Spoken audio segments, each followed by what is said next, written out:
dhaggeeffattootaa fi daawwattoota raadiyoo Har'aa biyyoolessa Oromiyaa amma magaalaa Gidaamii keessatti argamna. Magaalaan Gidaamii magaalaa guddicha aanaa Gidaamii akkasumas aanolee Dirree Wallaggaa keessaa magaalaa tokkodha. Amma immoo jiraata magaalaa Gidaamii tokko hojii turtii gooneera.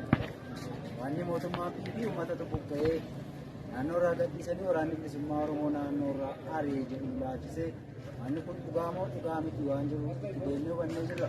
Uummanni bifa kanaan akkasiin argitan sodaatu gaaffii tokko tokko kaasee fi dhugaa jiru isaanuu haasa'uu danda'u erga waraanni bilisummaa Oromoo naannoo seenee jechuudha.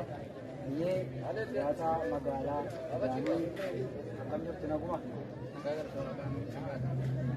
Ayyemee magaalaan kun ergaa onkoloolessa 21 kaasee to'annoo waraana bilisummaa Oromoo jala akka jirtu wanta daawwanne irraa kaanee hubachuu dandeenyeera. Erga waraanni bilisummaa Oromoo naannoo kana seenee maaltu ture? Uummanni Oromoos immoo akkamitti waraana bilisummaa Oromoo kana simate erga waraanni bilisummaa Oromoo waraana diinaa ari'ee baase? Akkuma beekamu oduun kanaan dura odeeffamaa ture waan biraa ture.